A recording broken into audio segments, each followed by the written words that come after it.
तो इसमें जैसे कि जीएसटी में जीएसटी 2017 का एक्ट है ना। तो ये कैसे एक्ट बनता है ये हम लोग बेसिकली समझते हैं कि पहले बिल रहता है, उसके बाद फिर पार्लियामेंट के दोनों हाउस में पेश किया जाता है, राज्यसभा या लोकसभा, और वहां से पास करके फिर ये एक्ट बनता है। तो हम लोग बेसिकली समझते हैं जीएसटी का कॉन्सेप्ट है क्या चीज, क्या कहता है ये। तो इसमें जैसे हमने एग्जांपल लिया कि मैन्युफैक्चरर, रिटेलर, कंज्यूमर, ठीक, अल्टीमेट बर्डन किस पे पड़ता है? कंज्यूमर पे पड़ता है। तो मान लीजिए कि मैन्युफैक्चरर है, 100 रुपया का कोई गुड्स परचेज किया और उस पे 10 रुपया जीएसटी पेमेंट किया, ठीक। नाउ यहाँ पर जो मैन्युफैक्चरर परचेज किया या कुछ बनाएगा, वैल्यू एडिशन करेगा, तो जैसे 100 में खरीदा 100 में तो बेचेगा नहीं, कुछ ना कुछ तो उसमें जोड़ेगा। तो वो जो वैल्यू एडिशन कर रहा है खर्चा के नाम पर या कोई भी उसका वैल्यू एडिशन किया, उसको जोड़ने के बाद 150 रुपया उसका सेलिंग प्राइस हो रहा है।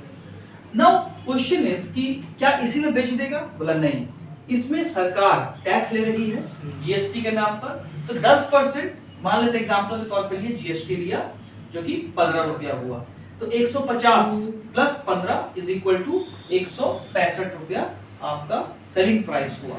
ये जो सेलिंग प्राइस है वो किसको पास ऑन कर रहा है? रिटेलर। तो रिटेलर जो दिखाएगा वो 165 रुपए में खरीदा, लेकिन उसको बाइफरकेट करेगा, जैसे यहाँ पर किया, वो 150 अलग दिखाएगा परचेज के नाम पर, और 15 रुपए जो जीएसटी के नाम पर पेमेंट किया उसको अलग दिखाएगा, ठीक है, मेंशन करेगा।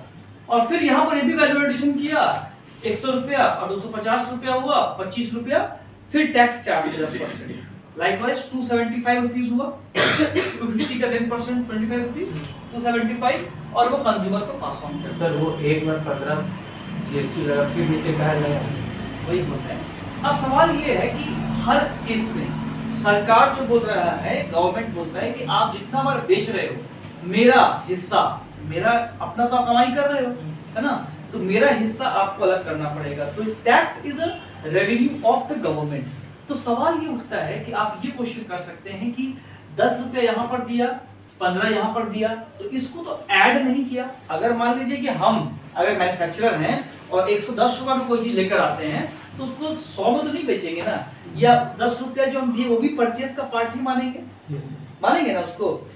लेकिन यहाँ पर बोलता है नहीं, आप उसको अलग कर दीजिए। तो बोला अलग करके फायदा क्या होगा? बोला ये है कि जो आप पेमेंट कर चुके हैं, ठीक है, जीएसटी के नाम पर, वो आपको वापस मिल जाएगा। बोला ये कैसे होगा? बोला ऐसे, अगर आप समझिएगा कि आप जीएसटी सरकार को कितना देंगे, सरकार मतलब गवर्नमेंट जो है, हमने कहा कि जीएसटी का जो पेमेंट आप रिसीव कर रहे हैं कस्टमर से या जिसको भी आप बेच रहे हैं, वो जो जीएसटी का पार्ट है वो गवर्नमेंट का रेवेन्यू है, ठीक है। तो अब गवर्नमेंट को पेमेंट क्या करेंगे? तो बोलता है net GST payable is equal to output GST minus input GST. अब ये आउटपुट और इनपुट क्या होता है? तो जो सेल प्राइस आपका निकला, सेल प्राइस पर जो जीएसटी आप चार्ज करते हैं, सेल प्राइस पर जीएसटी आप चार्ज करते हैं, उसको हम लोग आउटपुट जीएसटी का नाम देते हैं। और परचेज पर जो जीएसटी आप पे करके आते हैं उसको इनपुट जीएसटी बोलते हैं। बात को समझिएगा फिर से। सेल्स प्राइस जैसे ये हुआ, इतना बेचते हैं, इस पर जो जीएसटी आप चार्ज करते हैं उसको हम लोग आउटपुट जीएसटी का नाम देंगे। जबकि परचेजेस पे जो जीएसटी आपने पेमेंट कर दिया है पहले, उसको हम लोग इनपुट जीएसटी का नाम खुद मैन्युफैक्चर कर रहा है, परचेज किससे करेगा? मान लीजिए रॉ मटेरियल परचेज किया, कुछ भी हो ना, रॉ मटेरियल परचेज कर सकता है, ठीक है ना, तो उस पर भी जीएसटी लगेगा। हाँ ठीक। तो ये चीज आपको, जैसे मान लीजिए हम एक कारपेंटर है और हम बनाते हैं टेबल, चेयर, सोफा बनाते हैं, तो हम मान लीजिए कुछ इक्विपमेंट्स लेकर आए, आजकल बहुत तरह का मिलता है, तो उस पर भी रॉ मटेरियल लेकर आए, उस पर जीएसटी चार्ज कर लिया, ठीक है। तो वो जीएसटी को, वो मेरा रॉ मटेरियल इनपुट हो गया, तो वो जीएसटी पेमेंट जो किए तो मेरा इनपुट जीएसटी कहलाएगा, ठीक है। तो ये जो कहानी है, अब सरकार पेमेंट कितना करेंगे हम? 15 रुपया तो हम चार्ज कर रहे हैं, सरकार वाला 15 रुपया ले आओ, ये तो ये मेरा हिस्सा है। लेकिन लॉ मेकर्स बोलते हैं नहीं, आपने जो 10 रुपया ऑलरेडी पे कर दिया है इनपुट पे, इनपुट मतलब हुआ जो परचेज आप कर रहे हैं, उस 10 रुपया को आपको लेस कर देना है। किससे? जब आप आउटपुट जीएसटी देख रहे हो, आउटपुट में से इनपुट को लेस कर दोगे, मतलब 15 रुपया में से 10 रुपया का आपको फायदा मिल जाएगा। इसी चीज को बोलते हैं क्रेडिट मिल जाएगा। इनपुट क्रेडिट वर्ड यूज करते हैं। इनपुट क्रेडिट क्या होता है? It is the adjustment of input tax from the output tax payable. जो भी इनपुट टैक्स हुआ, मतलब परचेजेस पर जो भी आपने टैक्स दिया, उस चीज का जब आप एडजस्ट करते हैं किससे? आउटपुट टैक्स से। तो इस प्रक्रिया को हम लोग कहते हैं इनपुट टैक्स का क्रेडिट लेना, या input tax credit word use करते हैं आईटीसी, जो कि बहुत ही इंपॉर्टेंट रोल प्ले करता है इस जीएसटी में। ठीक है, आईटीसी। तो यहाँ पर क्या हुआ कि आप देखेंगे तो टैक्स कितना देना पड़ा मैन्युफैक्चरर को, सरकार को? केवल उतना ही अमाउंट देना पड़ा जितना का वैल्यू एडिशन हुआ है। वैल्यू एडिशन कितना का हुआ? 50 रुपया का। 50 का 10% कितना होता है? 5 रुपया। आप देखिए सरकार को दे कितना रहा है? वो 5 ही दे रहा है, 15 नहीं दे रहा है। इस तरह की व्यवस्था है। ठीक, अब देखिए यही चीज फिर 165 रुपया में जब यहाँ बेचे टेलर को, टेलर क्या किया? अलग कर दिया। 165 रुपया परचेज नहीं दिखा रहा है, वो 150 ही परचेज दिखा रहा है। 15 जो है इनपुट जीएसटी का वो अलग कर रहा है, क्योंकि इसका एडजस्टमेंट वो आउटपुट जीएसटी से करेगा। ऐसी व्यवस्था है, अरेंजमेंट है। समझ रहे बात को? तो यहाँ पर फिर 150 में वो एडिशन किया 100 रुपया, अपना प्रॉफिट मार्जिन और जो भी एडिशन करना था 250 का चीज हुआ। 250 पर 10% जीएसटी चार्ज किया 25 रुपया। 275 में अब वो सामान बेच रहा है। तो यहाँ पर 10% जो चार्ज किया, ये आउटपुट जीएसटी वजह से मैंने बताया आपको, सेल्स पे जो हम लोग चार्ज करते हैं। अब ये आउटपुट जीएसटी से इनपुट जीएसटी को आप एडजस्ट कर सकते हैं। ठीक है, जैसा हम लोग को बताया गया है। तो यहाँ पर 25 रुपया आपका आउटपुट जीएसटी है, उसमें से 15 रुपया आप इनपुट जीएसटी को एडजस्ट करेंगे और अल्टीमेटली गवर्नमेंट को पेमेंट करना है 10 रुपया। दैट इज 100 रुपये जो वैल्यू एडिशन हुआ था उसी का 10% आप पेमेंट कर रहे हैं, देखा जाएगा, और अल्टीमेटली कंज्यूमर को 75 देना पड़ेगा। अब समझिए कि इस सिस्टम को लाया गया, ये जीएसटी का मैकेनिज्म है, इस तरह जीएसटी काम करता है। तो इसके पहले जो सिस्टम था उसमें क्या खामी था? विद इन द स्टेट में तो कोई दिक्कत नहीं था। विद इन स्टेट में जो वैट का पॉलिसी था, वैट सिस्टम था, ऐसे ही काम करता था। लेकिन वो विद इन द स्टेट जो भी इंट्रा स्टेट परचेज सेल होता था, कौन सा? ये वाला सेम फंडा है कि जैसे मैन्युफैक्चरर बेचा किसको? रिटेलर को बेचा। ठीक है, तो रिटेलर भी कितना में खरीदा? 165 में खरीदा।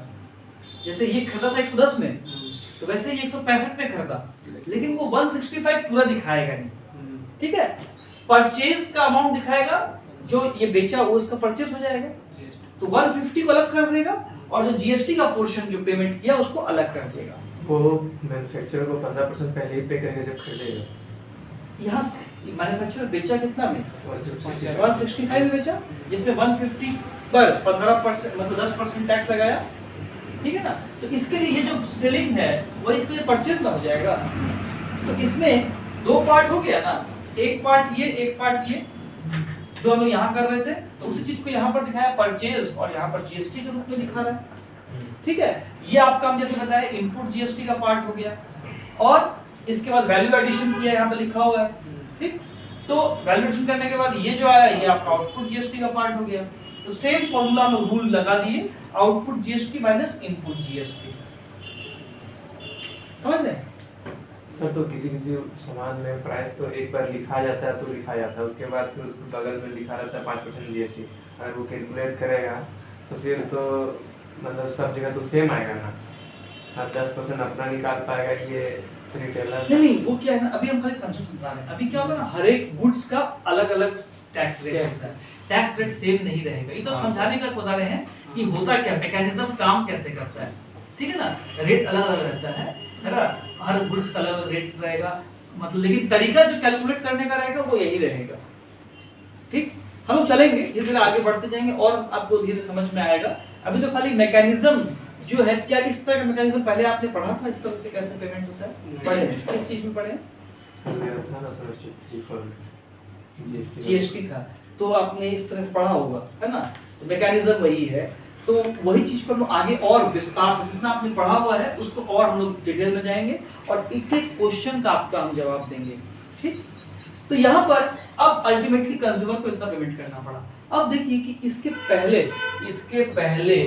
है ना क्या सिस्टम था, इसके पहले जो सिस्टम था, इसके पहले का सिस्टम क्या था कि जैसे मैन्युफैक्चरर है, ठीक है, यहाँ पे बात समझ रहे हैं ना, इसको हम यहाँ बिठा रहे हैं, इस चीज को, इसी चीज को हम अगर करते हैं, पहले क्या था कि मैन्युफैक्चरर 100 रुपया परचेज मान लिया, परचेज 110 मान लिया, 100 नहीं 110, वैल्यू एडिशन किया 50 तो 160 हो गया, इस पे 10% जोड़ा 176 हो गया, ठीक है ना, और ये बेचा रिटेलर को, रिटेलर क्या किया 176 ले लिया, इस पे 100 रुपया ऐड किया 276 प्लस 27 रुपया 60 पैसा जोड़ा, 7 6 13 7 9 10 7 में 1 2 कंज्यूमर को, सरकार को कितना मिला, फर्स्ट केस में 60 मिला और सेकंड केस में इतना, कोई क्रेडिट का चक्कर नहीं था, सरकार को फायदा था इससे।